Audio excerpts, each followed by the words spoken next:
Hello, Carlos and Maria. We're back for podcast number 2.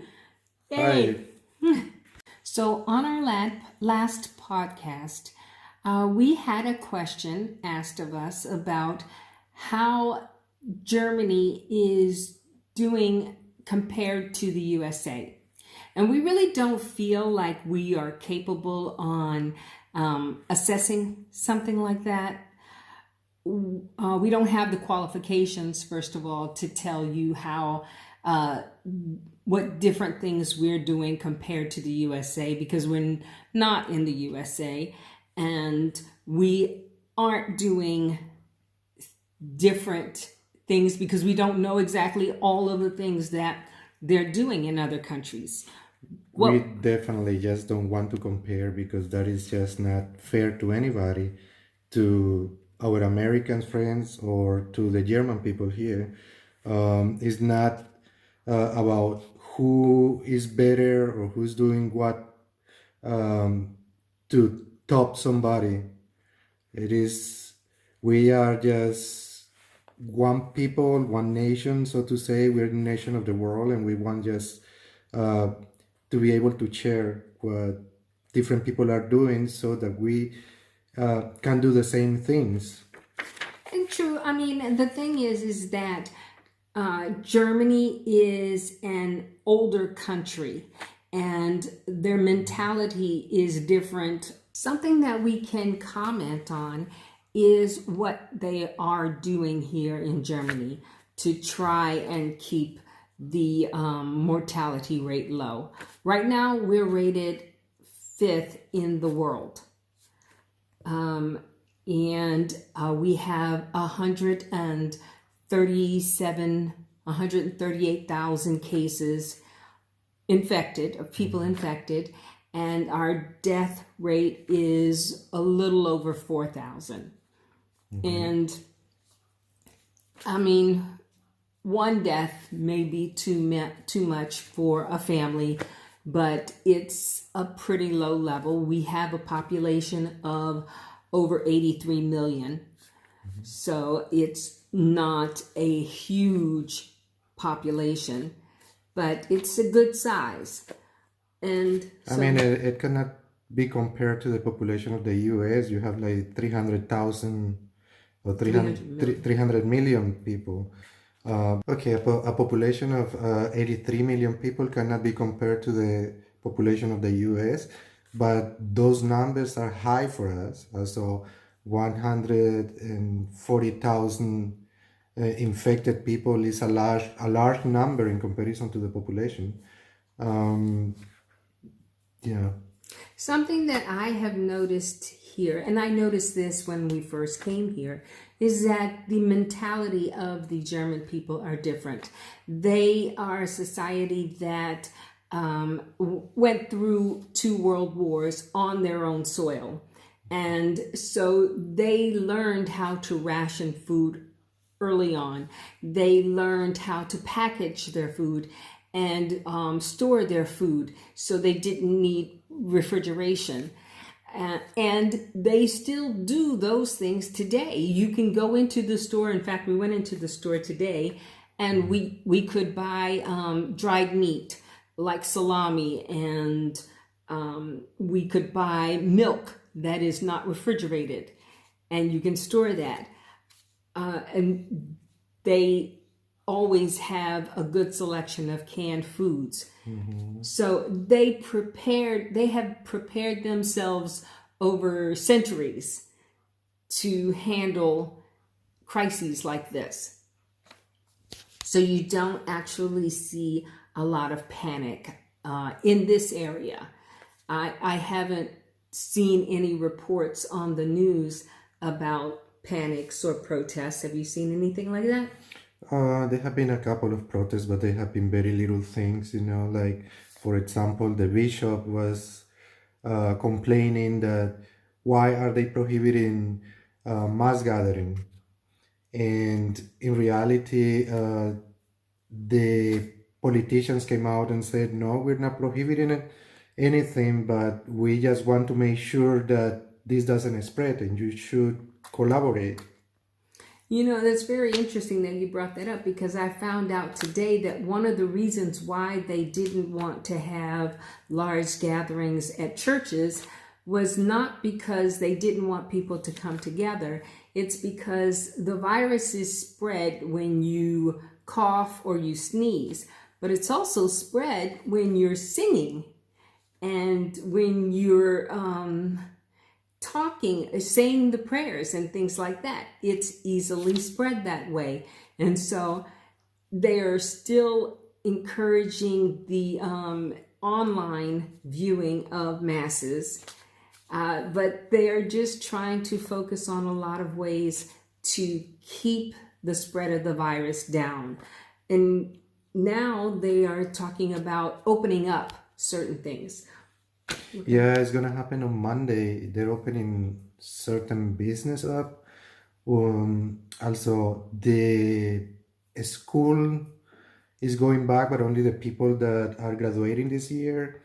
And we have certain levels of schooling also.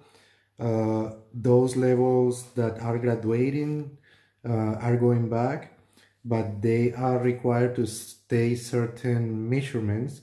In certain places, they ask them to compulsorily wear a mask. Also, everywhere you go and you find hand sanitizers. They're opening also repair shops, bicycle shops, but those business need to have at least 800 square meters of room. Otherwise, they will not be able to open. The restaurants are still being closed. Hotels, they cannot open, and so on and so on. I mean, the order came on Friday, but the government is aware that we don't have a lot of leeway, because otherwise, if we don't do the right things, if we don't take the right steps, the virus is gonna find his way into the society again. You know, one of the things that I have noticed is that they have been able to keep the panic down in the population. One of the ways that they've done this is that built into their financial system or their economic system, they charge a lot. The rate of taxes that we pay, it's a lot. I can't deny that. But for those taxes that we pay that come out of our salaries every month, you have unemployment protection. So if you lose your job, the very next month, you are still getting a check to cover your bills. It was 80% of your original check before. Well, it was 85% and now it's 65%. Okay. And so you really still have an income coming in. And for the period of time that the virus has been going on, and people have lost their jobs, you have that protection to know that you will have your job come back to you when all of this is over. So people know that they actually haven't lost their job, and it's better for them to stay home and stay healthy. Another thing is the healthcare system here. The healthcare system is excellent. When the whole thing with the coronavirus started, everybody could get tested, and the health insurance would pay for it. As a matter of fact, Germany is one of the countries that have tested the most, together with Norway. But a lot of people have not been tested because they don't feel the need that, or they don't have any symptoms. Also, like for example, both of us, we're fine, and we are in a place where we don't have contact with a lot of people, so to say. In the villages, you actually have doctors who live in the area and you can contact them in an emergency. How does it work? Well, if you have any symptoms, you just call the doctor. Sometimes, well, here in Germany, when during the holidays or in Sundays, it's difficult to get a doctor. But in the villages, you have an emergency doctor, and it changes every week. You just call the doctor, and if you have any symptoms, you just tell him what they are, and they would come to you. They would send somebody to your place. And if it happens to be that you are positive, they quarantine you at home. They would not take you to the hospital at least unless it is necessary. Other good thing is that I'm not sure if it is the police or the social services. When you are quarantined, they would buy the food for you and leave it outside the door so that you can pick it up and bring it inside. And we have heard of cases where the police have come to people's homes to make sure that they're there and deliver the food to them. So they are being very strict. You can't leave the state. They don't allow unnecessary travel. We do get to go out to the grocery stores. We can go out for drives just to get out for a change of scenery. So while we wouldn't necessarily every weekend drive to Poland or another country, that was something that was nice to be able to do. But right now, why would I want to go to some place where it's a possibility I could get sick? It's just not realistic. And so, all of the measures that they're putting in place, while they may be very restrictive, it is having a positive effect. We were talking about the healthcare system and how your doctor could actually say to you, even before the virus, if your doctor said, your work is very stressful and it's causing you to have all of these conditions, I'm going to put you on leave. And you could be on leave for 4 to 6 months, get unemployment, and ensure that you have your job when you went back to work. You cannot be fired for anything like this. So I guess that this is one thing that keeps people from panicking, because they know that their job is going to be there. They are getting a paycheck. While it may not be what they're used to getting, it is enough to cover your bills. And one of the things that is very, very good about the society here is that most people don't live beyond their means. They don't buy huge houses. In the cities especially, many people live in apartments, in 1 or 2 room apartments. If you are a couple, it is very unusual for you to have a huge apartment. They live minimally. And I think that this is a good thing about this society. I've noticed that when we go out to the grocery stores, right now, of course, you don't run into anyone. We have a video that we'll show you later on. We'll probably post it at the end of this video, of the parking lot in the city's mall, the biggest mall in our city. And we live outside of Berlin, so it's not inside Berlin. But this is a very popular place to go because you have a movie theater and a bowling alley and, of course, all of the fast food restaurants and everything like that. So it's normally pretty packed full of people. And but everybody is following the social distancing rules that have been laid out for us. So another thing that we thought about was the homeless population. What do you want to tell them about that? Well, homeless people here, they're homeless because they wanna be homeless. To be truthful, everybody here gets help from the government if they need it.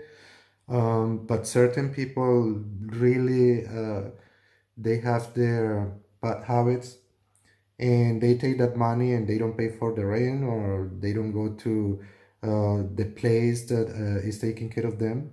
So they're homeless, but because they want to be homeless, um, they're very well taken care of. I will say that rarely do you see someone on the streets. Lately, it has been during the summer months because they choose to be outside and they will have a sleeping bag or a tent, but they choose to find a place where they can be on their own.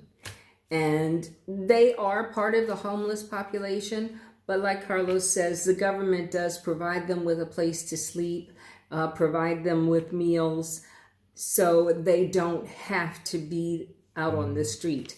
In the wintertime, you very rarely see someone sleeping outside. I've never seen it anyhow. And so the government does take care of those group of people. So again, you don't have the panic of worrying about how you're going to protect yourself. Yeah, the government came out with a nice system a couple of years ago, with the bottles, with a fund for the bottles. And that was thought, especially for these people that have no jobs, that are homeless, they don't have to pay taxes on it. And you have people that made really good money picking up those bottles and taking it to the supermarket. They get 25 cents per bottle. And I have seen people that they bring 100, 200 bottles to the supermarket. So stuff like that. Now they're coming out also with another system. They want to pay 25 cents for the butt of the cigarettes. The cigarette butts. And so when people flick the cigarette butts out of your window, that is money for someone else who may be retired. I have seen this happen as well, and just go for walks during the day, and they pick up the cigarette butts, collect them, and turn them in, and get 25 cents for each cigarette butt. Helps to keep the city clean. Yeah, but that's not established yet. Was supposed to be coming this year, but with the coronavirus issue, it's a little bit delayed. Germany does have a drug problem, mostly among the youths, because the older people still prefer to have their beer.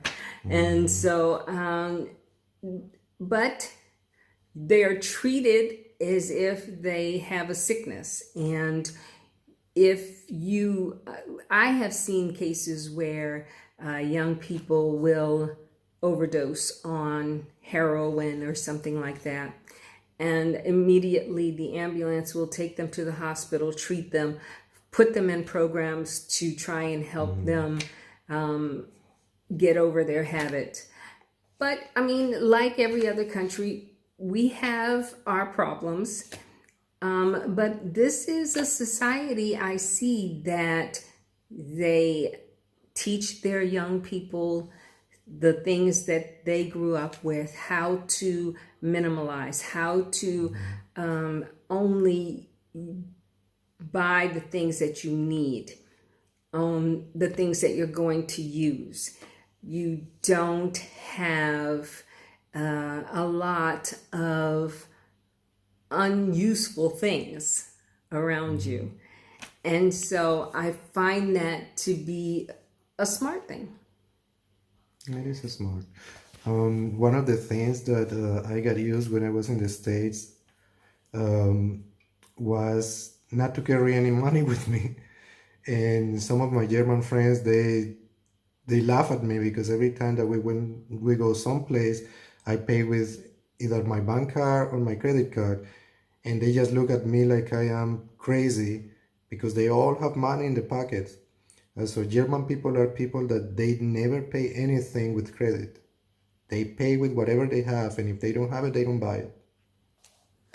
And actually, that is a good system too. And the government here encourages you to not use credit. In fact, the credit cards are that they issue here, you pay at the end of each month. And it's linked to your bank account, so it's automatically withdrawn. This stops people from overspending. And so it's teaching you good budgeting. I think also one of the things that we've noticed is that we actually don't have food banks here. No, but you have foundations or the same government. They have those places where if you don't have any food, they would give you food. When you are in the unemployment or in the welfare, you get also something similar like in the States, some food stamps, and you can buy food with it. But a lot of foundations and private people, they would give you food if you need it, and also clothing. Some of the things that I also know about here is one of the ways that they're able to stop people from panicking is they don't allow certain things on TV. You rarely will see a political ad on TV.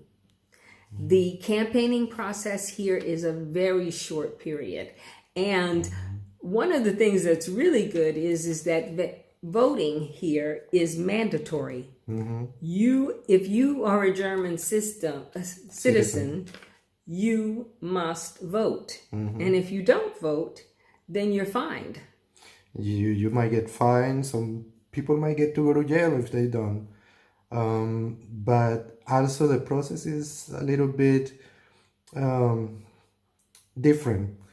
If you are gonna vote for somebody, you never tell anybody who you're voting for, and nobody would tell you who you need to vote for. You know, nobody would put that pressure on you. They have special apps in which you see what every candidate stands for, what they're advocating for, and then you take a little test. And in this test, after you take it, the app tells you, okay, this is your party, this is your political party, whether bad or good, that's what you're gonna vote for. And they have like 5 different political parties. More than that. Okay. More than that. And so, but each party is represented in the government. Yeah, and they have also coalitions between parties, also coalitions are alliances. And if the population votes for this party and this other party has something else that they also want, then so those two parties work together. And voting is on a Sunday because everything else is shut down on Sunday here. So that gives you the opportunity to make sure that you can vote. And like I said, they don't have long campaign periods, and the propaganda is very minimal. You will see billboards with a candidate's face on it or yard signs with a candidate on it, but there are no TV ads allowed. And one of the ways that is kept in place is because here you pay for your TV. So the TV shows don't rely on advertisements.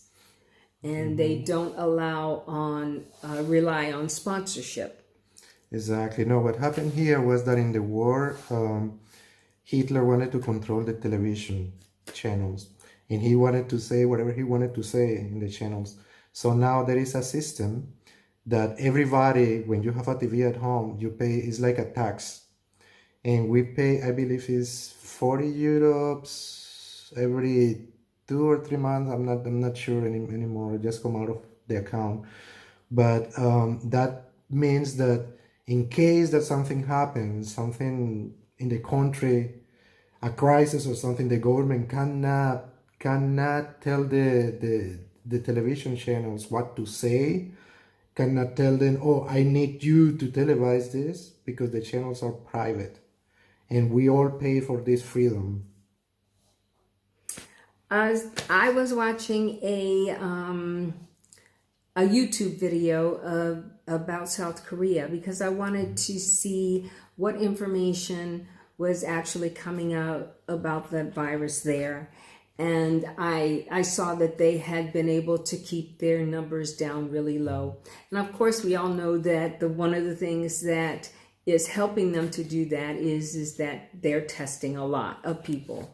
And so I was looking into how Germany was doing in that area. And we really couldn't find any direct numbers on how many people had actually been tested here. But I think since we've had 140,000 people infected and only 4,000 dead, then they must have been doing something along this line. One of the other things is that I noticed that in Europe in particular, the numbers that they are reporting have been very accurate. They have been very transparent with this information. But it was interesting to watch this video on South Korea with one of the top doctors there who was trying to get the information out about the virus, how long it lasts outside of the body. He said it can last, you can be 2 days with this virus and not have any symptoms whatsoever. The virus lasts anywhere from 5 to 7 days, depending on the temperature where you're located, on any hard surface. One of the things that it doesn't last very long on are paper or fabric. So on your clothes, it doesn't survive for very long, maybe only a couple of hours. That was good news to hear, but that made me start thinking about only using paper plates when we eat, because there's no guarantee that when we use our plates, and even though we wash them and put them in the dishwasher, there's no guarantee that we're actually killing the virus. Mm-hmm. So that was something to think about. And I think the doctor also talked about relapsing and people getting reinfected. Mm-hmm. And he said that relapsing was different from being reinfected, because I know that it's out in the news now that people, once they've had the virus, they don't get it again. And what he specifically said was they are seeing some evidence of people getting it again. And what they're trying to figure out is, are they actually relapsing from the virus because they may have stopped treatment too soon, and the virus may have been at its lowest level when they stopped using the treatment, and then when they stopped, the virus started to grow again. So that they consider to be a relapse. But when they have seen people who have gone out, had the virus, been totally cured from it, and then become reinfected. It's been a small number, so it's not as if they can say that this is occurring frequently, but it is something that they are keeping an eye on. So that tells us that the virus is not picking and choosing. It can go for anyone. That's something that we really want people to focus on. It doesn't matter what your nationality is, what your race is, what your religion is. You are not immune to this virus. And the last thing that I wanted to point out to you that this Asian doctor was talking about was that the avian flu came out in 2003, and then 6 years later we had SARS, and 6 years after that we had MERS, And now, 5 years later, we've had the COVID-19. And what he thinks is happening is the pandemics are getting closer and closer together. And they are being much stronger than the previous pandemic. So this is something for us to think about. I just want to mention the show that I had been watching, that I was giving you this information from, was called Asian Boss. And I saw this on YouTube. So if you want to get more information on this, go to Asian Boss on YouTube and listen for yourself. So I think we've been here long enough. I think we're done. We don't want to bore you any longer. So stay tuned for podcast number 3. And everybody, please be safe. Bye. Bye. This looks so much like the movies where you have the outbreak of a virus and everything shuts down. There are no people around, and it just feels really eerie.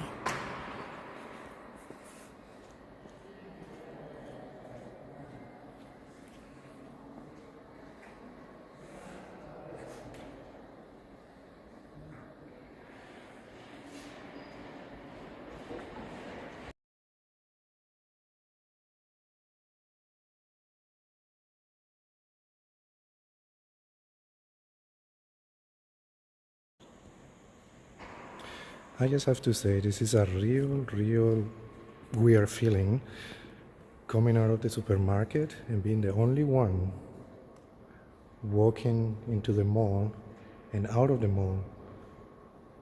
Here we have the elusive lone wolf shopper strolling through an empty mall. This is a mall in Wildau, which is about 20 minutes away from where we actually live. You will see when we get out to the parking lot how empty the parking lot is. It's normally filled with many people, many cars, and we never get a spot so close to the building as we have now. But this is what our current situation is, and people are all following the rules, and it seems to be working effectively. I hope you enjoy this video, and if you would kindly just hit the like button and subscribe, we would greatly appreciate it. Look forward to our next podcast. Bye-bye.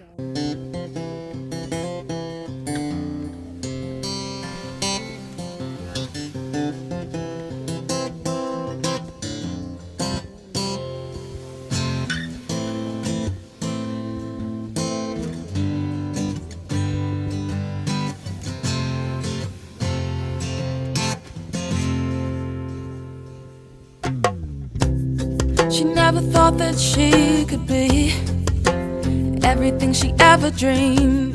She never knew that they could see. Blinded by insecurities, running from her past. Make up to cover up, but that won't last. Her beauty's locked inside. And when she finally faced her fears, he smiled at her and wiped her tears. She was born to survive. This is the story of my life, my anthem, and I can't fake and take like it's alright. But I know that we all go through rough patches. The fact is, it's our life. It's alright, baby, it's alright.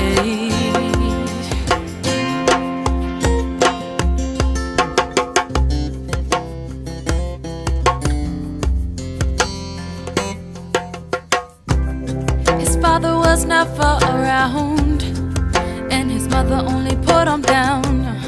He never felt true love from kin, so he started questioning, what is my worth? Why do I feel so cursed? Maybe this is what I deserve. This is a moment In time, he finally got the chance to realize that nothing